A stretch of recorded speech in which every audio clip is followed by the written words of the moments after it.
Hello students, electrostatics की आज की क्लास में आपका फिर से स्वागत है। और अभी हम पढ़ रहे हैं motion of a charged particle in uniform electric field. Motion of a charged particle in uniform electric field, ठीक है। और ये चौथा पार्ट, और आज ये खत्म हो जाएगा, ठीक। तो चलिए क्वेश्चन करते हैं। पिछले वीडियो लेक्चर्स तक मैं प्लेट्स बनाता था जिसके बीच में इलेक्ट्रिक फील्ड वगैरह होती थी, ठीक। तो अब हम समझ गए कि वो कैसे क्वेश्चन पूछेंगे, तो अब मैं सिंपली बस इलेक्ट्रिक फील्ड बनाऊंगा, राइट, ठीक। और याद रखिएगा, जब तक मैं बोलूंगा नहीं तब तक ग्रेविटी फ्री स्पेस में हम लोग काम कर रहे हैं। ग्रेविटी फ्री स्पेस में हम लोग काम कर रहे हैं,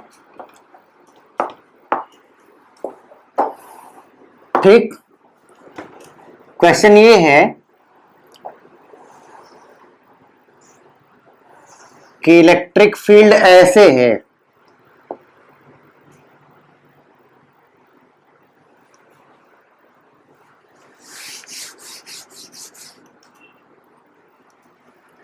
इलेक्ट्रिक फील्ड आपकी ऐसे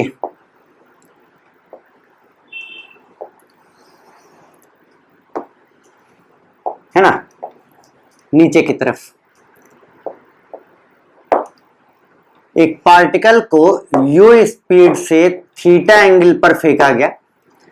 पार्टिकल का मास m, चार्ज q, और याद रहे ग्रेविटी फ्री स्पेस, यहां पर ग्रेविटी नहीं है तो mg नहीं लगेगा, राइट। तो ये कुछ इसका मोशन ऐसे होगा, राइट। क्वेश्चन लिखिए। पहला क्वेश्चन है, और इसको एक्स एक्सिस मान लेता हूं और इसको वाई एक्सिस मान लेता हूं।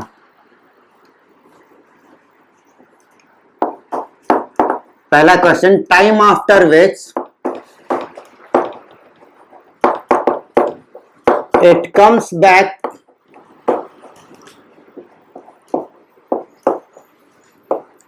to x-axis,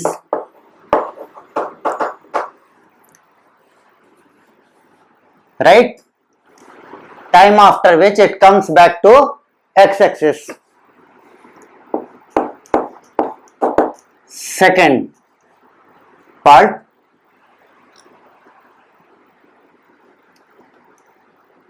maximum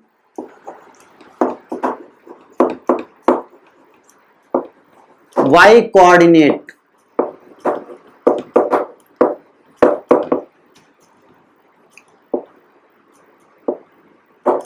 maximum y coordinate of the particle,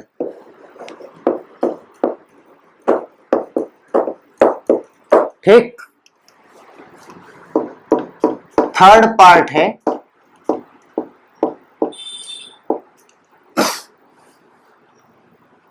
आपका x coordinate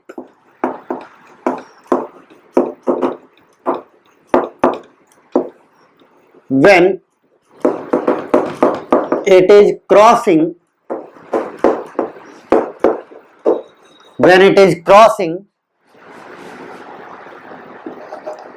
x axis, when it is crossing x axis, right. तुरंत वीडियो पॉज करें और सॉल्व करें, तुरंत वीडियो पॉज करें और सॉल्व करें, राइट, ठीक। तो उम्मीद करता हूं सबने सॉल्व कर लिया होगा। अब देखो बच्चों, क्या है ना कि एक्स एक्सिस वाई एक्सिस करना मैंने आप लोगों को पिछली क्लास तक सिखा दिया है, ठीक। कि आप मोशन को बांट दीजिए, टू डायमेंशनल मोशन की तरह ट्रीट करिए, दो एक्सिस पर चीजों को बांट दीजिए और दोनों एक्सिस पर इंडिपेंडेंटली हैंडल करिए, ठीक। परंतु इस क्वेश्चन में मतलब वो तरीका तो हम सीख ही चुके हैं, और वो तरीका आप यहां लगा सकते हैं कि एक्स एक्सिस पर और वाई एक्सिस पर मोशन को बांट दिया आपने और उसको सॉल्व किया। अब मैं यहां पर, अगर आपने प्रोजेक्टाइल का पी भी 11th में पढ़ा होगा या 11th पास करके आए हैं ना, तो प्रोजेक्टाइल के कुछ फॉर्मूले पता होंगे ना, कि अगर प्रोजेक्टाइल यू स्पीड से थीटा एंगल पर फेंका जाए तो उसका पाथ कुछ ऐसा ऐसा होता है, राइट? इतना तो पता है। यू स्पीड से थीटा एंगल पर अभी के लिए मान लो कि प्रोजेक्टाइल है, अगर होता तो ऐसा होता, ठीक है। इसे अगर आप ऐसे फेंकते तो इसका एक्सेलरेशन नीचे की ओर होता जी के बराबर, और ये ऐसे ऐसे ऐसे ऐसे जाता, राइट? ठीक, इसे आप कहते हैं मैक्सिमम हाइट अटेंड, इसे आप कहते हैं रेंज।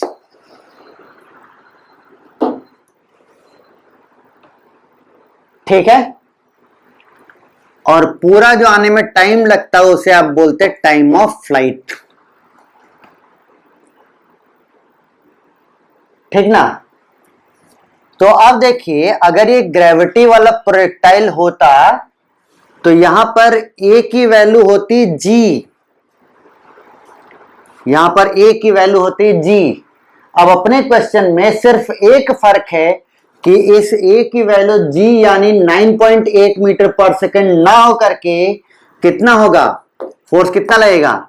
अच्छा, इलेक्ट्रिक फील्ड ई है, ये तो आप मान ही लिए होंगे, तो क्यू ई फोर्स हो गया upon mass m, right? Q E force हो गया और मास हो गया आपका एम, तो एक्सेलरेशन कितना हो गया? Q E by M.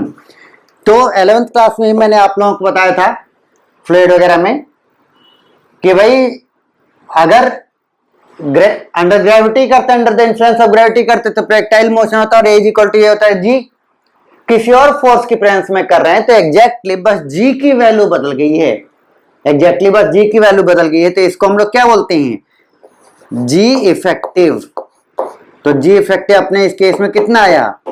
Q E by m. G effective पर पहले भी क्वेश्चन हम कर चुके हैं, राइट? ठीक है, चेक कर लीजिए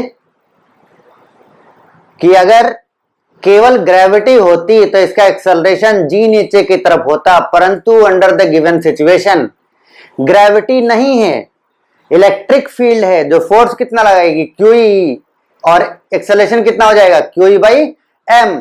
तो यही एक्सेलरेशन क्या जी का काम करेगा? ठीक, और इसको हम लोग बोलेंगे जी इफेक्टिव, इसको हम लोग बोलेंगे जी effective, right?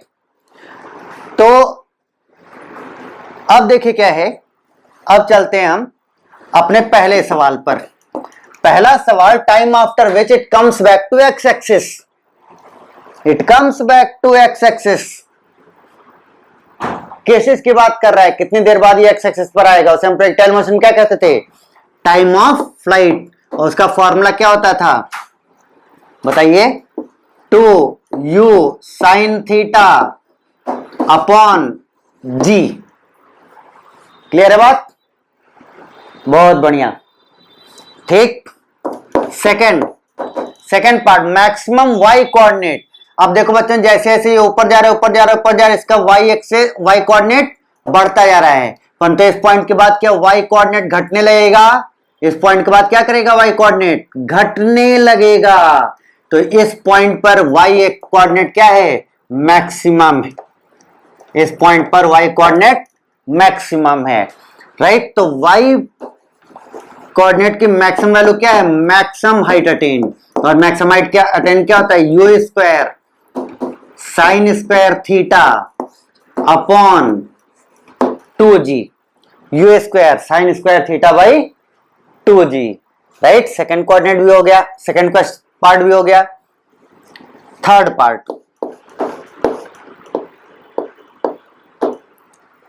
Part, x coordinate when it crosses the x axis, ये ऐसे ऐसे ऐसे ऐसे जाएगा, एक्स कोऑर्डिनेट बढ़ता रहेगा बढ़ता रहेगा बढ़ता रहेगा, जब ये एक्स एक्सिस को क्रॉस कर रहा है यानी यहां पर जब पहुंचा तो एक्स कोऑर्डिनेट पूछा गया है, तो 0 से लेकर r, 0 से लेकर r, ठीक? तो रेंज हो गया ना। तीसरे पार्ट में क्या पूछने का प्रयास कर रहा है? रेंज। तो रेंज कितना होता है यहां पर कर लेते हैं।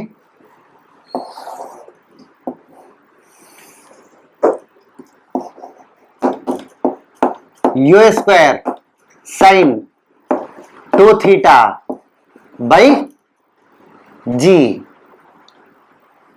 U square sine 2 theta by g. ठीक हो गए सारे पार्ट्स, नोट कर लीजिए।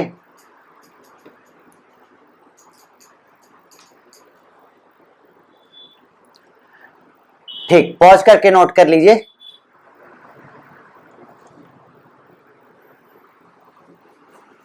हम मिटाते हैं इसको।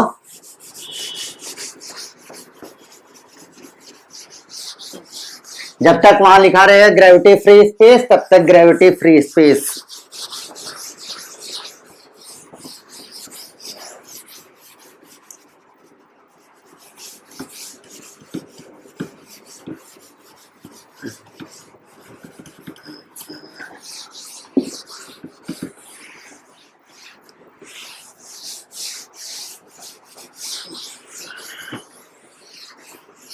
ठीक, अब देखिए क्या है ना, इसी क्वेश्चन को कभी ऐसे पूछा जा सकता है कि ये रही नेगेटिव प्लेट, ये रही पॉजिटिव प्लेट,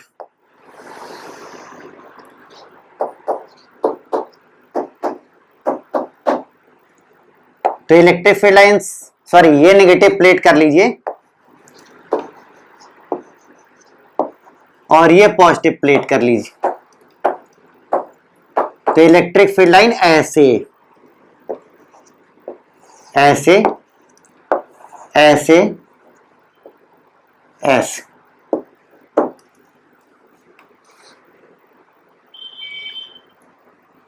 राइट, बोलेंगे एक प्रोजेक्टाइल को, पार्टिकल को ऐसे फेंका गया,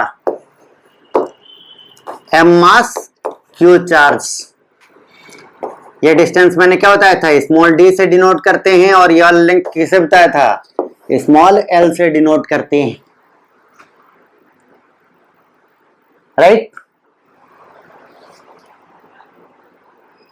ठीक।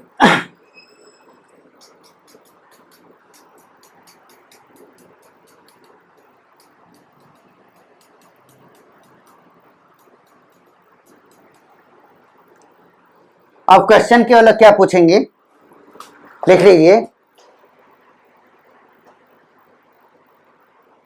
ठीक है, ये आपके लिए क्वेश्चन लिखिए कि find out the electric field का मैग्नीट्यूड जो है ना वो ई है।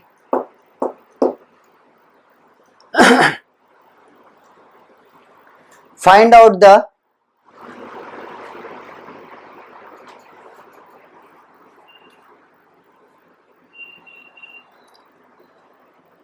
value of u, find out the values of u initial speed such that it does not touches the upper plate. ठीक, values of u such that it does not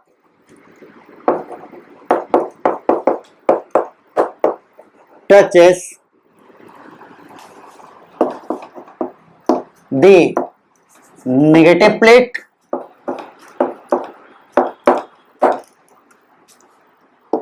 second part।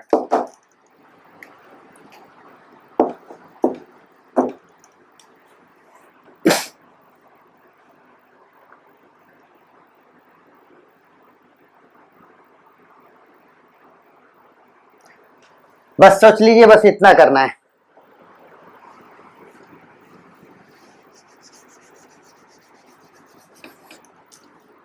Second part ज्यादा heavy हो जाएगा। आप सोचिए, इन्होंने पूछा है कि भाई values of you such that इस वाली प्लेट को, सॉरी पॉजिटिव प्लेट टच ना करे। पॉज करिए, सॉल्व करिए। अब देखिए क्या है कि भाई प्रोजेक्टाइल है तो ऐसे ही जाएगा ना, प्रोजेक्टाइल है तो ऐसे ही जाएगा। ये चाहते हैं कि ऊपर वाली प्लेट को टच ना करे, तो ऊपर वाली प्लेट को टच ना करे तो ये जो डिस्टेंस है इसे हम क्या कहते हैं, मैक्सिमम हाइट।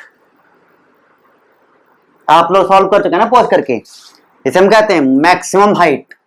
तो मैक्सिमम हाइट जो होनी चाहिए वो should be less then D होनी चाहिए। सॉल्व हो गया। ये तो आसान था ना पिछला क्वेश्चन करने के बाद, कि भाई ये तो सिंपल है कि भाई ऐसे जाएगा। पिछले क्वेश्चन समझ में आ ही गया होगा। इसे हम कहेंगे maximum height should be less than small d. ठीक, तो मैक्सिमम हाइट क्या हो जाएगा, you square sine square theta by 2g, right. और g की वैल्यू यहां पर कितनी हो जाएगी, g इफेक्टिव कितनी, QE हो गया फोर्स, m से डिवाइड कर दिए एक्सेलरेशन, राइट। तो g की जवाब क्या है, QE बाई m। तो g इफेक्टिव कितना हो गया, QE बाई m। तो ये हो गया आपका QE बाई m, राइट। ठीक है। अब this should be less than capital, sorry this should be less than small d, this should be less than small d. ठीक, तो this implies that u square, ये सब उधर ले जाइए, should be less than small d into 2QE by m sine square theta. ये सब कुछ ऊपर इधर ले गए हैं। This implies that u should be less than square root 2QED upon m sine square theta. ठीक, नोट कर लीजिए।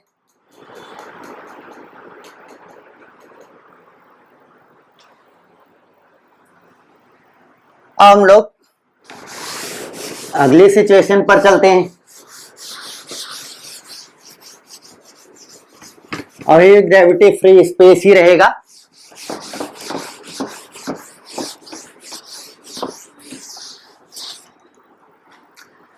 अब ऐसा समझिए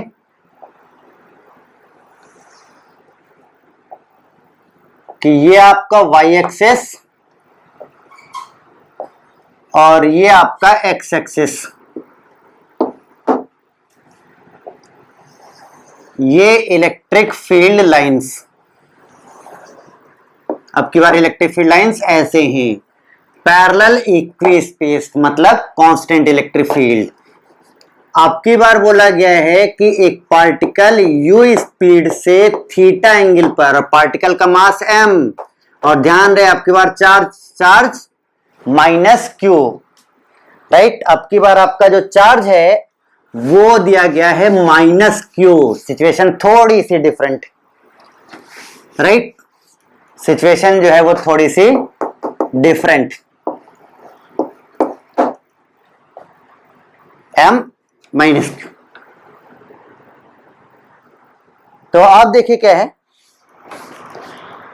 फिर से पिछले क्वेश्चंस जैसा ही है कुछ।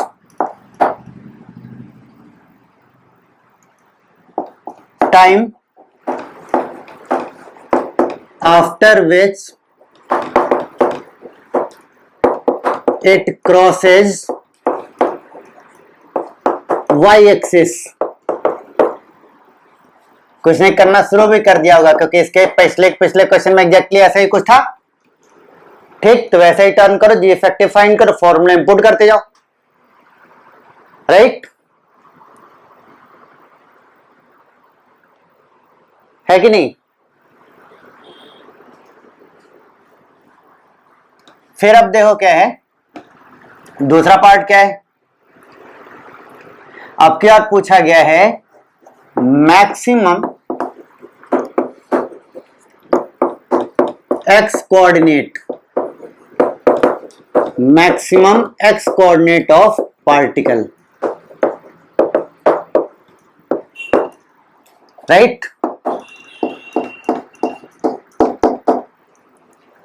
Third,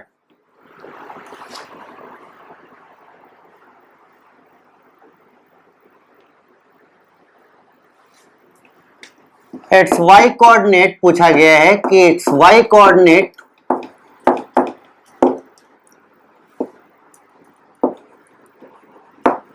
when it is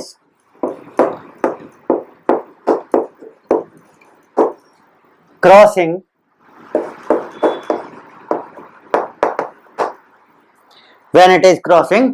y axis।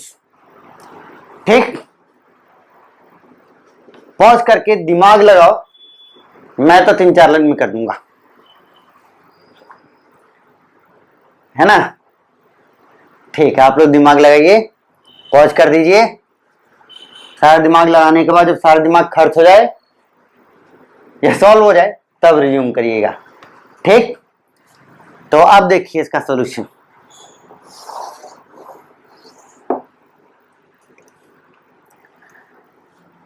अब देखो क्या है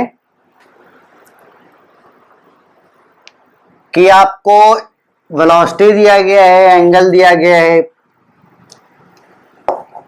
ऑब्वियसली मैं बार बार लिखना भूल जाता हूं कि इलेक्ट्रिक फील्ड ई है, वो तो आप समझ जाते होंगे। ठीक, तो अब इस पार्टिकल पर बस एक्सेलरेशन पता चल जाए, और वो पता ही करना है, को काइनेमेटिक्स का क्वेश्चन लग ही रहा है। तो एक्सेलरेशन नेगेटिव चार्ज है ना, तो इलेक्ट्रिक फील्ड के जस्ट ऑपोजिट डायरेक्शन में, यानी इधर की ओर कितना क्यूई फोर्स हो गया, और एक्सेलरेशन कितना हो गया QE by m. QE force हो गया, राइट, और एक्सेलरेशन कितना हो गया क्यूई बाई एम। अब ये इधर की पार्टिकल ऐसे फेंका गया है और एक्सेलरेशन इधर की ओर है, राइट। ये तो बहुत गलत बात। अगर इधर की ओर एक्सेलरेशन रहता, नीचे की ओर, नीचे की ओर अगर एक्सेलरेशन रहता तो पार्टिकल चाहे जिधर फेंका जाता, अपने पास जरूर से कोई ना कोई फॉर्मूला है। ठीक, एक्सेलरेशन अगर नीचे की तरफ रहता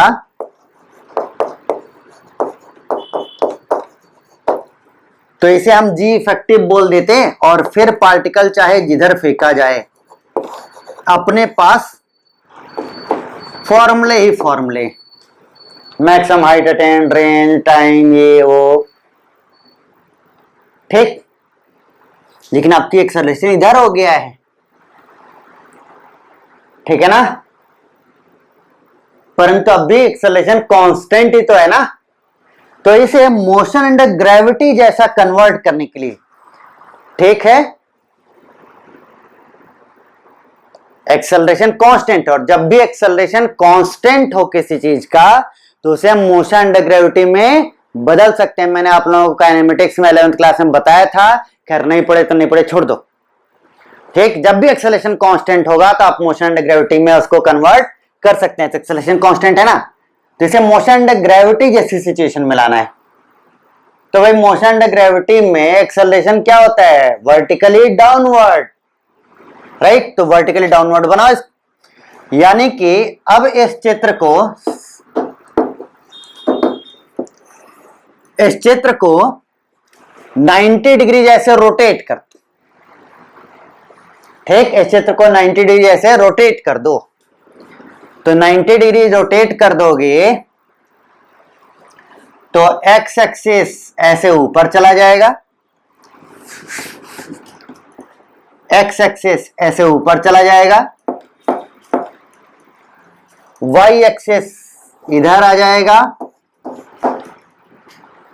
इलेक्ट्रिक फील्ड लाइंस ऊपर की तरफ ऐसे हो जाएंगी, और अब पार्टिकल को यहां से यू स्पीड से एंगल याद रखना किससे दिया गया है, एक्स एक्सिस से, और acceleration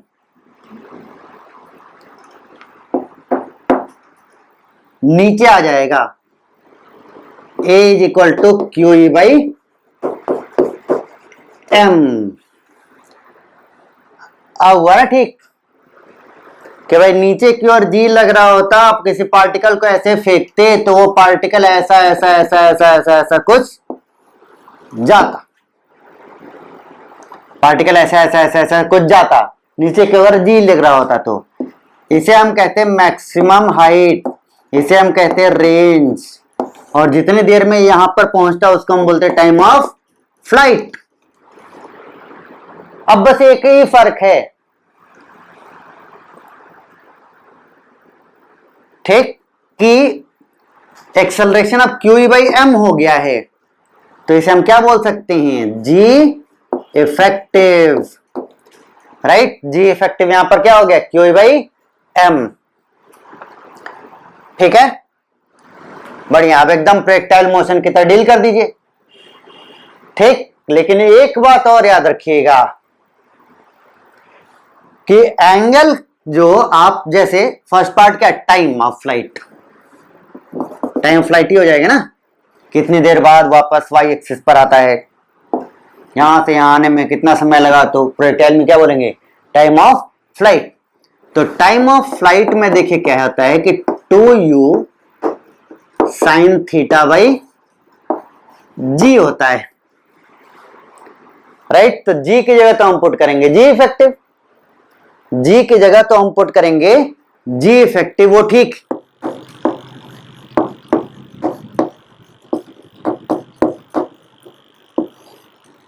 sign of theta, theta क्या है याद रखिए, थीटा इस वाले से लेते हैं, हॉरिजॉन्टल से लेते हैं ना एंगल थीटा, प्रोजेक्टाइल वाला मोशन, प्रोजेक्टाइल मोशन में, तो ये थीटा हो गया, तो ये कितना हो गया 90 माइनस थीटा, यानी थीटा की जगह पुट करेंगे 90 minus theta, right. Sine 90 minus theta कितना हो जाएगा, cos theta upon Q E. ये हो गया आपका फर्स्ट पार्ट का आंसर, राइट, ठीक है। बस थीटा की जगह 90 माइनस थीटा लेंगे, जी इफेक्टिव है क्यू ई बाई एम लेंगे। ये वाला पार्ट, केवल क्वेश्चन वाला पार्ट मैं मिटा रहा हूं, ठीक। इतने में तो मेरे ख्याल से बाकी दोनों पार्ट हो जाने चाहिए, केवल फॉर्मूले में तो पुट करना है। Second, maximum y x coordinate, तो पार्टिकल जब तक ऐसे ऐसे ऐसे ऐसे जा रहा है इसका एक्स कोऑर्डिनेट बढ़ रहा है, पार्टिकल जब तक ऐसे ऐसे ऐसे ऐसे जा रहा है इसका एक्स कोऑर्डिनेट बढ़ रहा है। मैक्सिमम कहां पर हुआ है, यहां पर, राइट, यानी ये हो गया आपका एक्स मैक्सिमम, और ये कितने के बराबर है, मैक्सिमम हाइट के बराबर है, मैक्सिमम हाइट अटेंड के बराबर। मैक्सिमम हाइट अटेंड कितना होता है, you square sine square theta, तो साइन स्क्वायर थीटा की जगह 90 माइनस थीटा अपॉन जी, जी की जगह जी इफेक्टिव, जी इफेक्टिव कितना है, Q E by M, right. तो ये हो गया है M you square cos square theta upon Q E. Third part, y coordinate when it crosses y axis, यानी ये वाला कोऑर्डिनेट चाहिए इनको, तो यानी ये डिस्टेंस चाहिए और ये डिस्टेंस चाहिए, तो ये डिस्टेंस क्या है, रेंज, ठीक, यानी कि रेंज। तो y is equal to range, और रेंज क्या होता है, you square sine 2 theta, sine of twice of 90 minus theta, u square sine 2 theta by g, जी की जगह क्या पुट करेंगे, q E by M, right. तो हम जानते हैं कि थीटा या 90 माइनस थीटा कॉम्प्लीमेंट्री एंगल्स पर फेंकने पर रेंज सेम आता है, तो इसको कैलकुलेट करने की कोई जरूरत नहीं है बुद्धिमान लोगों के लिए।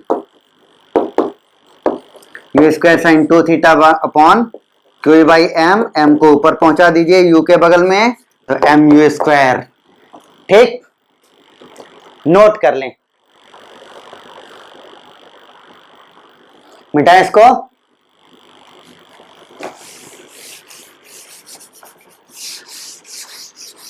अब चलते हैं वर्टिकल सर्कुलर मोशन।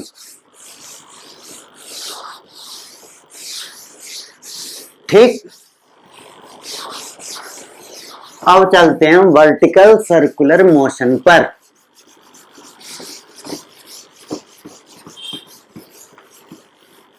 ठीक है, मैं बस यहां पर फॉर्मूला बता दूंगा भाई, किस चीज का फॉर्मूला क्या होता है। आपको डिटेल में पढ़ना है तो पूरा एक टॉपिक पढ़ना पड़ेगा। वर्टिकल सर्कुलर मोशन अच्छा खासा टॉपिक है, स्कूल के लिए भी बहुत इंपॉर्टेंट है और जेईई मेंस, नीट, एडवांस सबके लिए बहुत बहुत बहुत इंपॉर्टेंट है वर्टिकल सर्कुलर मोशन, राइट। और इस क्वेश्चन के लिए भी अभी भी ग्रेविटी फ्री स्पेस रहने देते हैं, पहले क्वेश्चन के लिए थोड़ी देर में हटाएंगे। ठीक, हम चलते हैं वर्टिकल सर्कुलर। कैसे लिखता था मैं 11th में, ऐसे ना, circular motion, vertical circular motion. ठीक, तो वर्टिकल सर्कुलर मोशन में मैंने आप लोगों को क्या बता रखा है भाई, बस रिजल्ट, ओनली रिजल्ट। ठीक है, यहां पर हम वर्टिकल सर्कुलर मोशन नहीं पढ़ रहे हैं, हम यहां क्या पढ़ रहे हैं, इलेक्ट्रोस्टैटिक्स। तो वर्टिकल सर्कुलर मोशन के रिजल्ट्स ये हैं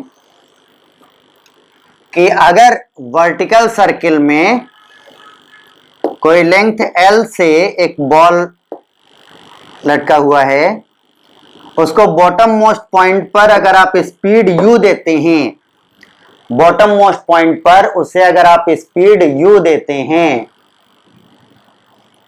राइट। मैं रिजल्ट इसलिए बता रहा हूं क्योंकि प्रैक्टिकल में आपने देखा ना, बस g की जगह बदल देना है।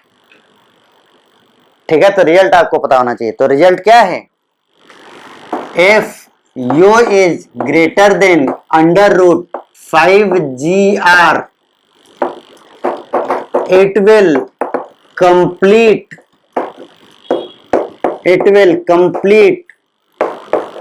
the vertical circular, it will complete the vertical circular motion, right. And if u is less than under root 2gr, ठीक, यहां पर इक्वल टू भी रहेगा। वैसे मैं इनको लिए पढ़ा रहे हैं जो वर्टिकल सर्कुलर मोशन नहीं पढ़े हैं, जो पढ़े हैं उनको तो याद रहो, और जो नहीं पढ़े उनके लिए इक्वल टू लगाओ ना लगाओ क्या फर्क पड़ता है। ठीक, इट विल बिकम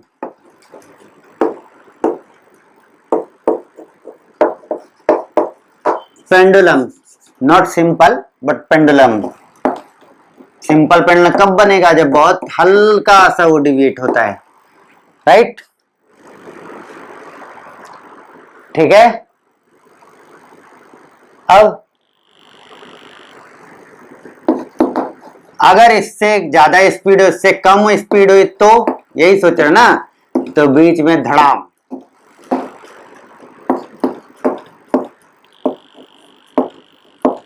इस पर भी बहुत सारे क्वेश्चंस आएंगे, बस आपको जी की वैल्यू इलेक्ट्रिक फील्ड के हिसाब से बदल देनी होगी, राइट, इसलिए मैं लिखवा रहा हूं। ठीक, अगर यू इन दोनों के बीच में हुआ तो ना तो सर्किल कंप्लीट करेगा और ना ही पेंडुलम बनेगा। ठीक,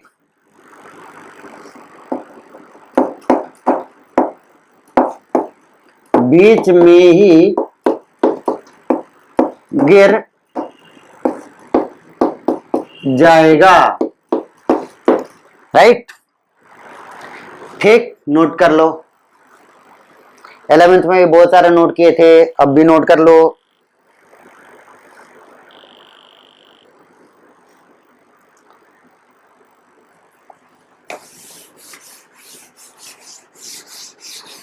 ठीक है ना। अब क्वेश्चन ये है, एक कर्व लेते हैं,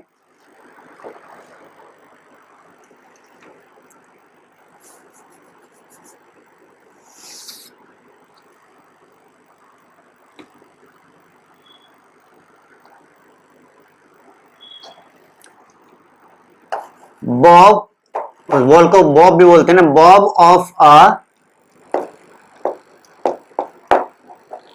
पेंडुलम ऑफ लेंथ, क्वेश्चन है ये, L is given a horizontal speed, horizontal speed u at its lowest point, at its lowest point, find out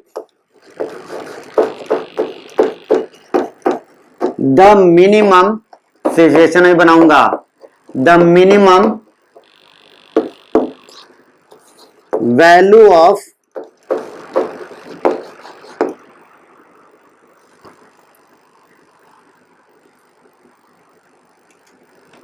u such that it completes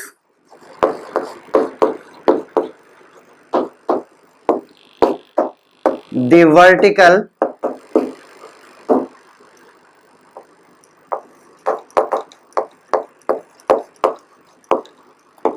circular motion, right?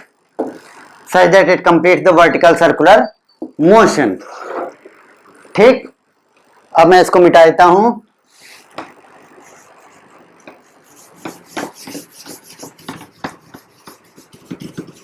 इस question के लिए भी आप gravity free space ले लें।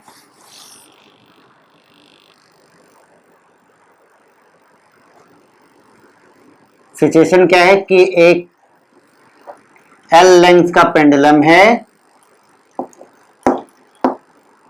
Bob पर M mass q charge है और नीचे की तरफ इलेक्ट्रिक फील्ड है, और नीचे की तरफ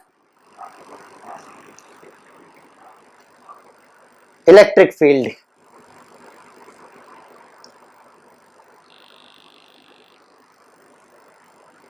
राइट।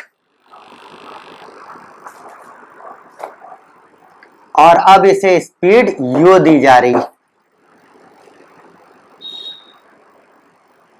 सपोज ये इलेक्ट्रिक फील्ड लाइंस हैं,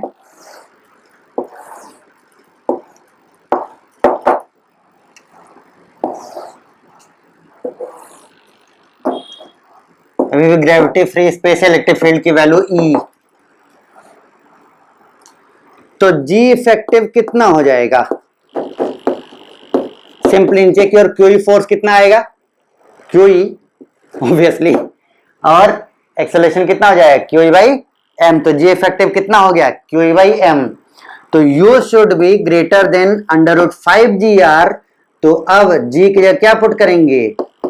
QE by m, right, note कर लीजिए।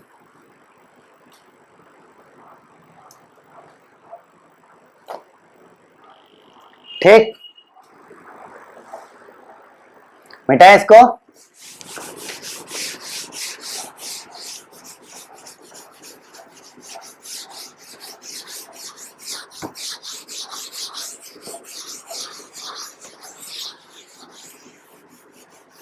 अब ग्रेविटी हटा देते हैं और अब चलते हैं हम सिंपल पेंडुलम पर। सिंपल पेंडुलम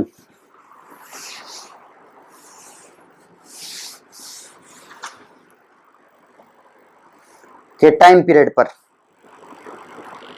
ठीक, क्वेश्चन है, in the following two situations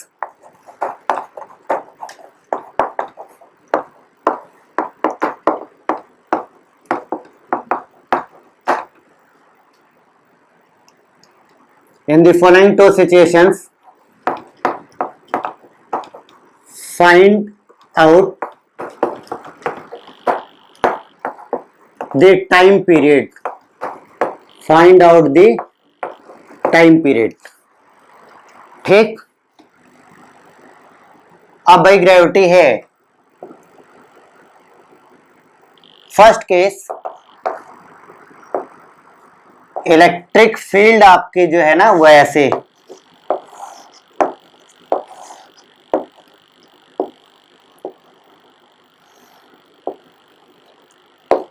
M mass q charge, e electric field. Second case में इलेक्ट्रिक फील्ड ऐसे है,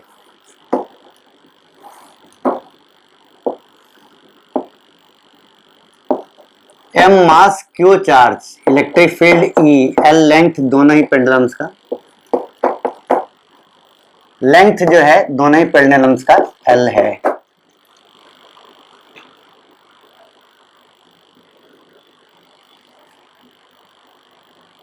राइट, अब टाइम पीरियड लिखना है, और सबको पता है कि time period of a simple pendulum क्या होता है, 2 pi under root l by g, 2 pi under root l by g time period होता है ना।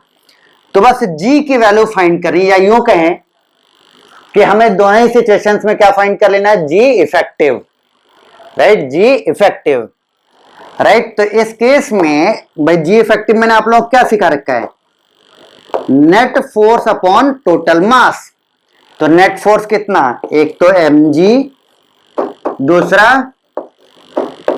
क्यू ई, एक तो एम जी दूसरा क्यू ई अपॉन एम, तो कितना हो गया, g plus q E by m. ठीक, इसको उठा करके इसमें पुट कर दो, ज्यादा मुड़ गया, पुट कर दो, आ जाएगा। राइट, अब देखो बच्चों क्या है इस केस में, अब इस केस में देखो क्या है कि इस पर नेट फोर्स कैसे लिखेंगे, एम जी ऐसे, क्यू ई ऐसे, तो एफ नेट क्या ऐसे आ जाएगा,